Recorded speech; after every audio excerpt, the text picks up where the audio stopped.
In this video, I will go over 12 documents that every contractor should have. It doesn't only apply to roofing contractors, any contractor in general. If you're in contracting business, my floor guys, painters, gutter guys, siding installers, any contractor should have few forms in writing, in paper, printed and ready to go. And if you don't have them or you don't have the checklist, watch this all the way to the end. Some of them are very plain and simple and some of them are a little bit tricky. There are way more forms that you can have in your business, but these 12 are not negotiable in my book.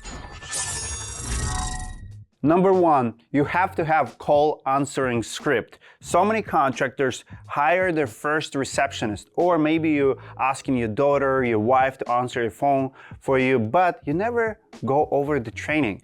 You never role play what to actually say on the phone. I want you to sit down and write down the questions, write down the potential answers. For example, what's gonna happen if someone on another line says that they don't have the house yet, but they're buying a house? What if builder calls you? What if realtor calls you? Different calls require different action. So there's few things on the call list that's not negotiable. I cannot tell you how to do your business, but in my business, we'll always have script for all my receptionists, because when people call you and they have a specific question, your receptionist should be able to point that caller in the right direction. For example, in my business, if builder would call me, we don't do appointments or estimates for builders, but my receptionist would take the number down and say the owner of the business will call you back, and sometimes I got a lot of business back from it. The point of having the script for receptionist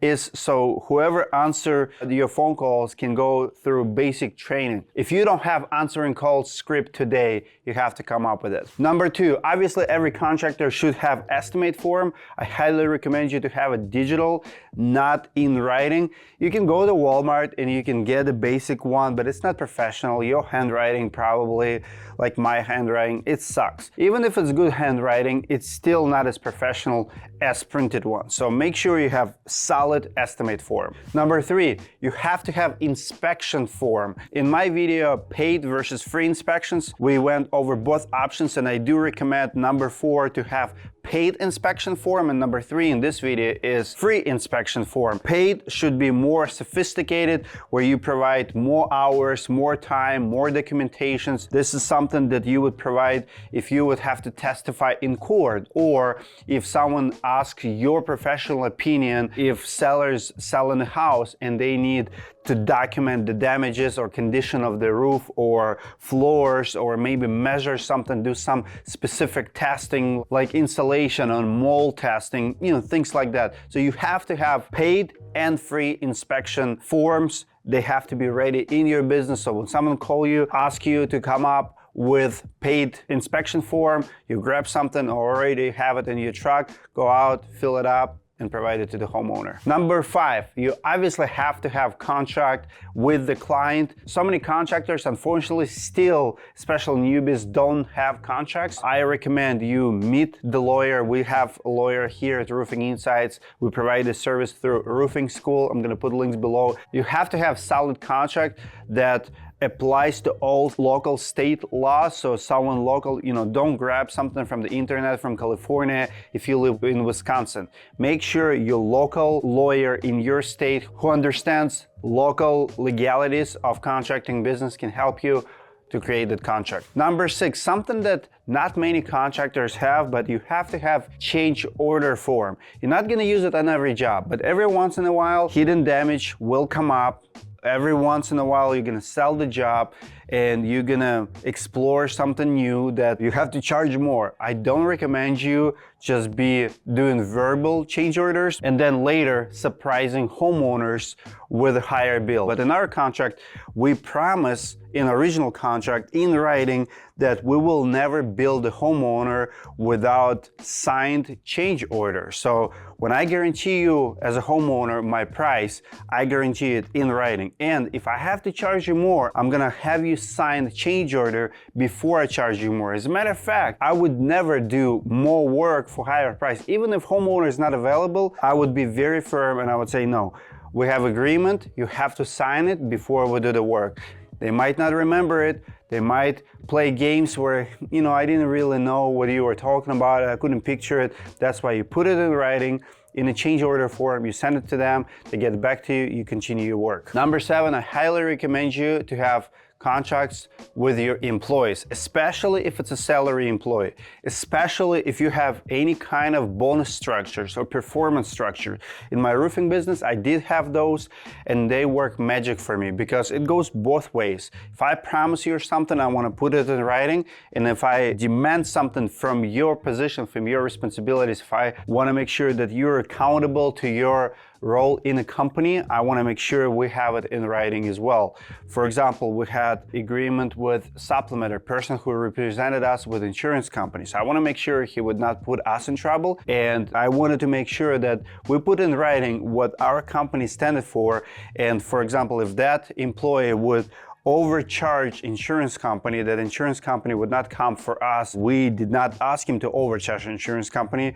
We don't want to get in trouble, and he as employee needed to understand that that's not how we do business. But again, you put those things in contract and he has to agree to it. Number 8, obviously you have to have a contract with your subcontractors. Many contractors don't do that for shady reasons, because if you don't have a contract, you don't have a payment plan in place, and they cannot even sue you. So I highly recommend, if you're a subcontractor, demand to have a contract with the builder, with the general contractor. And if you are a general contractor or company owner, you want to make sure that you have agreement with all of your subs. What do you have to have in that agreement? Very simple.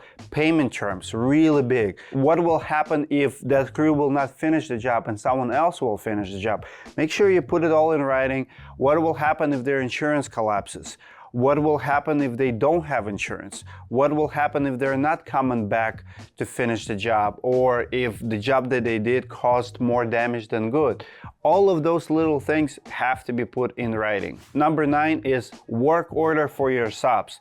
Don't just send them addresses and scope of work like, hey, we're doing roof, on Tuesday on this address. Those subcontractors who work for you, they're also looking at little things. They're looking at details. They're looking how organized you are. So when they receive a text message about the next job, it's one message. When they're receiving professional work order, it tells them that you're next level, that you have your shit figured out, that you're professional, you're organized. If you impress subcontractor, I promise you, it'll never go the wrong way. It's a good thing to be impressive in contracting business. Figure your shit out, have a nice forms, make sure you explain scope of work, materials, little details, because subcontractors love those attention to details. Less questions, better communication is a must in this business.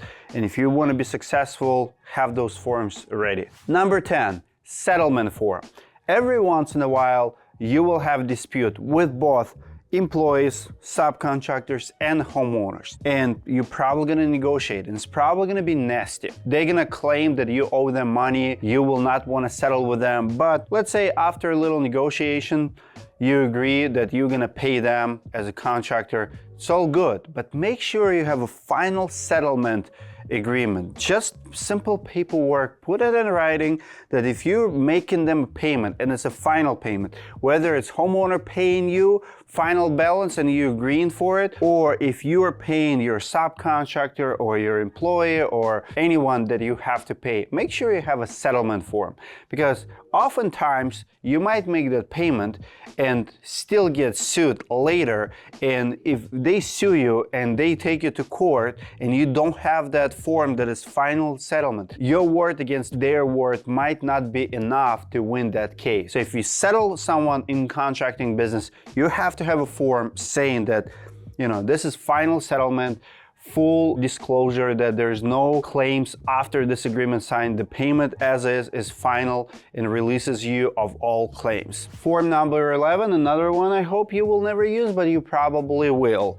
It's a demand letter to the homeowner who is refusing to make a final payment. I had to send few of those, and I highly recommend you to have lawyer draft one for you and just be ready on file. You don't have to prepare for it for the first time, but once it happens, happens, go hire a lawyer. Usually a letter like that will cost you, around $200. Money well spent, because when the homeowner gets the official demand letter from attorney, they're gonna take you serious. It's no longer you demanding the payment. There's a lawyer behind it who probably will take action. Why do you need it? Well, many people think that contractors make way too much money, especially if you're dealing with insurance claims. That's just how they look at us.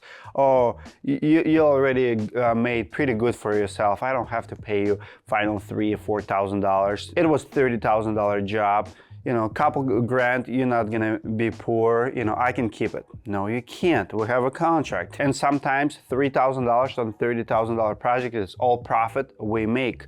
So have that final demand letter by your attorney drafted. When they're behind on their bill, 30 days, you send it to them and see magic happen. And the last form that everyone has to have, it's not printed form, but it's template. It can be text, it can be email, or it can actually be something on your website that people fill out. It's a review request form. You have to have a template asking people to give you a review, share their feedback, how did it go. If you don't have it, you might be doing thousands of jobs every year and have only 10-20 reviews online. If you ask me, it's not acceptable, because you are only big as you are big on the internet. And people look at the companies with the thousands of reviews as giants, and people look at the companies with very few reviews as newbies. Granted, companies with the smaller reviews might actually do bigger volume. Why? Because they don't have this template. They're not asking for it. When I was running $4 or $5 million roofing business, I have way over 1,000 reviews online. $50 million companies who were competing with me did not even have 500. So if you think about online exposure, I was looking bigger than they did, and I was getting more leads. So make sure all your salespeople or someone in the office have something ready to send to your homeowners upon completion of the project to get that awesome review that your company deserves to have. Those are top 12 forms that every contracting business needs to have. Comment below what other forms did I miss that in your opinion is must have. I read all my comments, I reply to them. I like engagement. Give it a like if you like this content and want to see more videos like that. Check out Roofing School, especially if you're in the roofing business or around roofing. If you're a gutter or siding contractor, it'll help you a lot as well. By the way, we do design these forms for our clients. We do unlimited graphic design, we change logos, we change branding, and we help you with the legal advice and legal forms. You can try it for 1 month and cancel anytime. Thank you for your attention and staying to the end. I'll see you guys in the next video.